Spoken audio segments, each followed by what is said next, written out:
All right, guys, in this video, I'm going to talk to you about the importance of a measurement infrastructure, what it is, why you should care, and how we added an extra $1 million a month to one of our clients' businesses by implementing this for them. So to get straight into it, basically a measurement infrastructure is a collection of systems that collects data, which is really just information that's flowing into your company, and then taking that information and turning it into actionable insights that drive decision making and improve the performance of your company, right? So you can see here, like, basically it's data information that's coming into your business. This is sales data, marketing data, this is customer data, right? That's coming into your company, and then you might be storing it, you might not be, but collecting it and then turning it into insights is really key, right? So some people are collecting it, but they don't know what to do with it. Some people aren't collecting anything, and that's a problem. Collecting it and turning it into gold is really the whole point of this, and it starts with being able to measure everything. So the reason why measuring is essential is because what you can't observe, you can't control.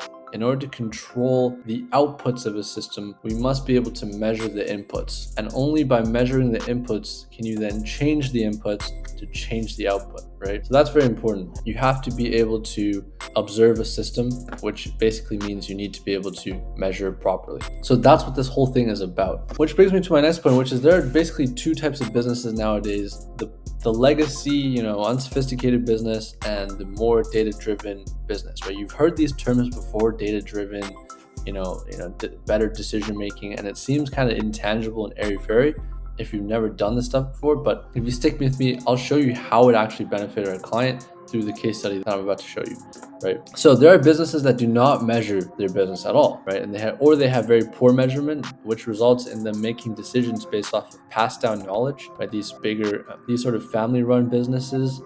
And by the way, these family-run businesses don't have to be small. There are pretty big family-run businesses that still operate based off of passed down knowledge, or they make decisions based off of what their competitors do without knowing why, right?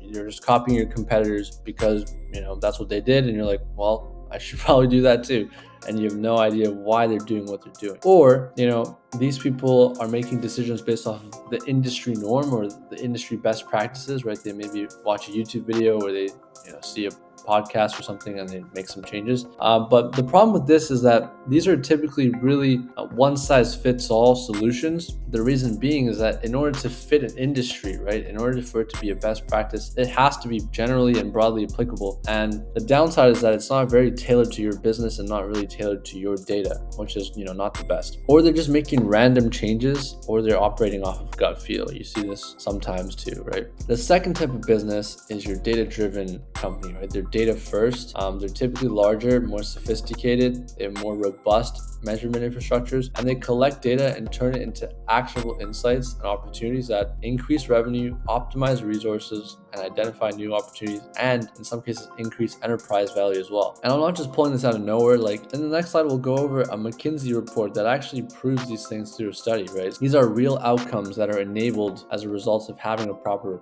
measurement infrastructure. So what are the effects on growth if you don't have a data-driven company, or if you do have a data-driven company? So this is the report I was talking about from McKinsey and Company. If you don't know, they are a massive consulting firm, one of the older ones too. They did a study, the difference between data-driven companies and ones that are not data-driven. And what they found was that data-driven companies are 23 times more likely to beat their competitors in customer acquisition. They're 19 times more likely to remain profitable than their competitors, and they're 7 times more likely to retain their customers than competitors. These are crazy numbers, walloping numbers. And number two, they also found that it's just better, they have more profit, they have more sales, they have more sales growth, and they generally have better ROI than competitors. These screenshots are pulled directly from that report. And so the conclusion is essentially, you can't afford not to have a measurement infrastructure. I mean, if you're not data driven, at a minimum, you're leaving money on the table, and at a maximum, you're getting your ass handed to you by your competitors, because there's absolutely no way that you're going to beat someone that's 23 times more efficient than you in customer acquisition, that's 19 times more profitable than you. That's 7 times more likely to keep their customers, right? If you're competing against a competitor that's doing these numbers, you're not going to be able to compete for very long if you can compete. So these are smoking gun type numbers that like I said, you just can't afford to not have a measurement infrastructure, right?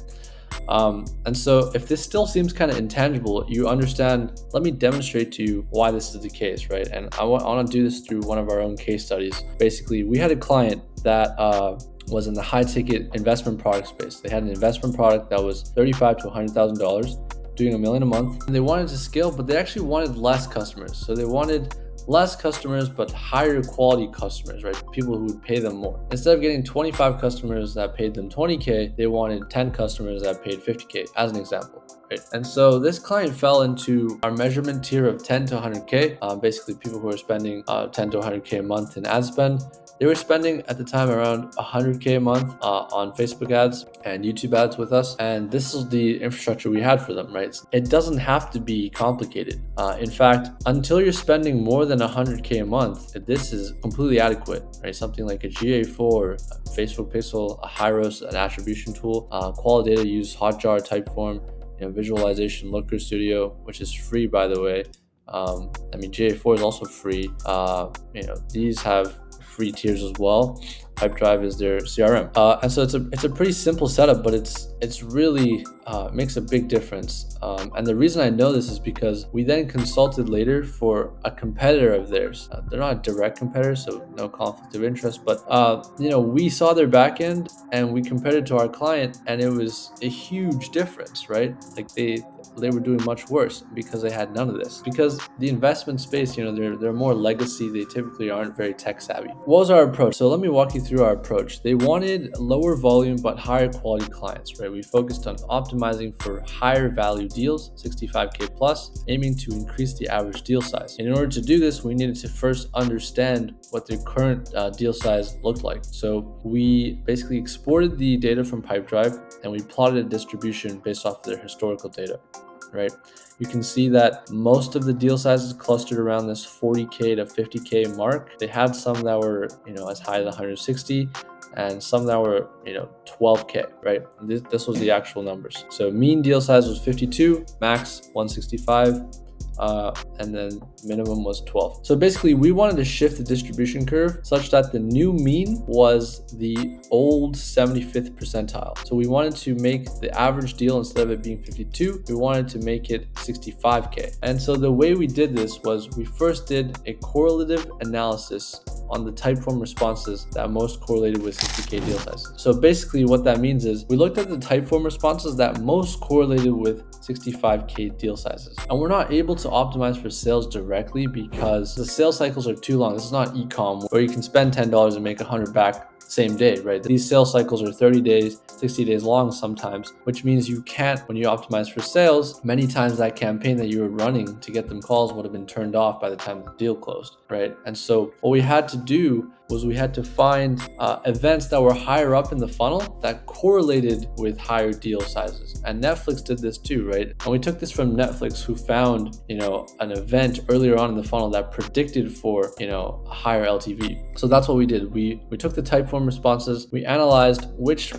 responses most correlated with a 65K deal size, we optimized for those. And so here were a few of the things that we found. Basically, the most statistically significant factor was having 35K or more, obviously. So we had another question that was called liquid capital available, and we give them a few options. Do you have 100K? Do you have 65 to 100? Do you have 20 to 35? And we found that 100% of these responses were associated with 60K plus deal sizes. Basically, anytime we got a 65K plus deal size, 100% of those deals came with people who answered that they had at least 100K plus in liquid capital. For investor, right, type of investor, this was another question we asked. Basically, what type of investor are you? Basically, we found that anybody that came through 65K deal sizes, 100% of them were group 3 or more investors or a partnership. That makes sense, right? Because when you have more than one investor, they're able to pool their capital together, which means their potential to have more capital is high. And so you get the point. We continued down the list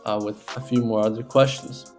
So here's how we use this information to add an extra $1 million a month. So with the data above, we knew what the high quality lead looked like to us, right? It was very clear what answers they selected. And then step 2 was now we needed to define to the ad algorithms what a high quality lead looked like to us, because it's not obvious to the algorithms, right? And this is where most lead gen agencies go wrong, is they optimize for an event like leads, which is wrong because all you're really telling Facebook to do is to get you the cheapest person to give you a name, a number, and an email. And we don't want that. We want these type of clients, right? We know what kind of client we want. We want people who select this answer.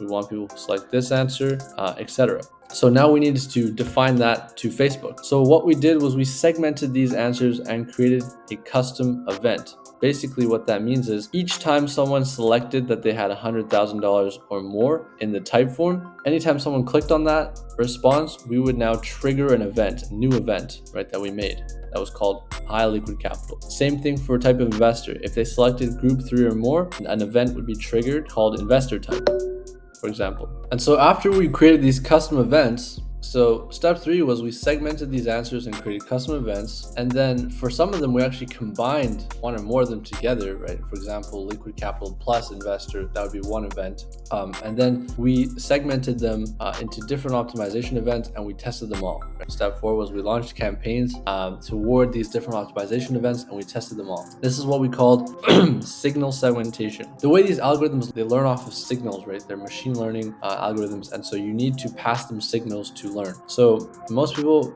like I said, they optimize for these bad signals like leads or these low quality signals, and you're basically asking Facebook to do exactly that, is get you cheaper and cheaper leads, and they're typically low quality, right? Because that's what Facebook will optimize toward. And so by creating a high quality signal, right, something that we knew correlated with the ideal types of customers that we wanted, we were able to pass back high quality signals, right? And we were able to send back this quality data to Facebook. We're like, we want more of this good stuff, not the crappy stuff. So that's what happened. And we tested that. And in the course of 60 days, we added an extra $1 million a month to this client's business. And so when we consulted with their competitor, we checked their backend and they had none of this set up. I mean, they had Hyros, but they weren't using it properly. Their tracking was set up awful. It didn't even work properly, and they had none of this other stuff that I'm going to talk to you about. But what that resulted in for them was they were able to, in the month of August, we spent like $110K and made back $2 million. And for them, they spent like triple the amount of money that we spent in order to make the same amount. Their costs were more expensive. And we looked at this data and they were spending, triple the amount to be able to acquire the same result. But because it's masked in, this high ticket amount, it doesn't look so bad. The return doesn't look so bad, but it's it was a mess in the back end. And so a disclaimer is I wouldn't recommend signal segmentation unless you're spending $100K a month. Right? This is a really good strategy, but I wouldn't do it unless you're already spending a lot of money because there's just not enough data and it doesn't make any sense. But the good thing is it's applicable to all industries, right? Like this is part of the reason why we're industry agnostic, is that all of the things that we do can be applied to any business. I mean, any business needs to measure these things. And so if you're a SaaS business, instead of optimizing for, let's say, free trials, you should optimize for a down funnel event where someone actually buys your product or someone actually buys the higher tier plan, right? Or if you're an e-com company, it's the same thing. If you have a more expensive product, or if you have upsells, right? You can combine the purchase event plus a new event, which is, they bought this item and they also bought the upsells, which increases your AOV. And you can make that an event and test that, right? These are all things that you can do for different types of businesses. And so in addition to those things, we also used tools like Hotjar, which allowed us to survey people on our landing pages and actually get qualitative data, right? So to walk you through what that looked like, people would land on a page, and then if we saw them hesitate to click this book a call button, which is what we wanted them to do, we could have a form pop up like this and ask them specific questions, like how well do you understand this opportunity? What's preventing you from booking a call, right? What information would you need? And these responses will give you really good, insightful feedback for how you can improve the funnel. And typically you'll be able to start seeing a pattern, right?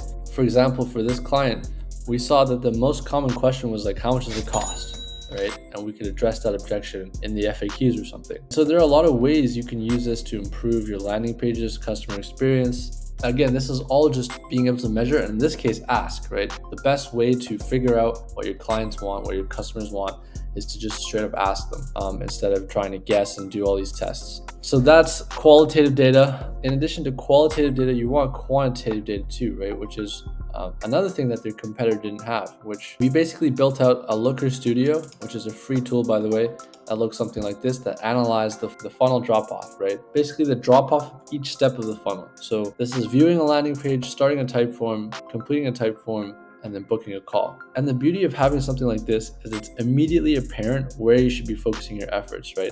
So with that competitor that we consulted for, they had none of this. And so they didn't even know where they should be focusing their resources to get better results because they didn't know where the problem was, right? But with our client, it was super obvious because you can see that this is the biggest bottleneck because this is where the biggest drop off is, right? So we can allocate our resources to be able to focus on getting more people to start a type form. So I hope you can see through this example why it's important to have a measurement infrastructure and how it can really impact your business, right? Like setting these things up doesn't take that long, and making these new custom events that we did also didn't take that long. I mean, it does require some technical expertise, but it doesn't take forever, and it can make a huge difference in your business, like adding an extra $1 million a month. And when we talk about these numbers, like being 19 times more profitable, being 23 times more likely to beat customers, right? This is all very true. When we compared this client of ours that we were helping, and then we were consulting for this other,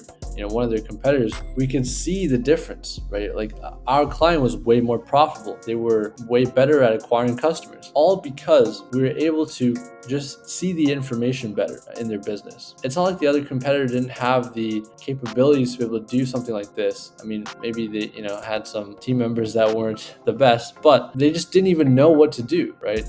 And so they were operating in the dark for a large part. So I hope this was useful. I hope this was insightful, and it really helped you and crystallize this understanding of what it means to be data-driven, because I know that's like a buzzword term, but there it is. So if you need help with implementing something like this, or if you want us to audit your current measurement infrastructure to see what it looks like and how you guys can improve and what kind of insights you could extract, then there should be a link in the description below to book a call with us so we can talk about this. If not, go to admisys.com and book there. And if you're into this stuff, if you like growth, and if you're looking for insights like this on a weekly basis, obviously subscribe to the channel, but also there should be a link to our newsletter, our growth newsletter, and I would encourage you to subscribe to that so that you can get weekly insights. We publish around 2 to 3 times a week and deliver insights like this to help you grow your business. And last but not least, if you want someone to come in and just help you grow your business, like what we do for our clients, book a call, let's chat. We've done this so many times in so many different industries, and we know it inside and out. And we can definitely help you with that. But with that being said, hope you enjoyed this video, and I'll see you in the next one.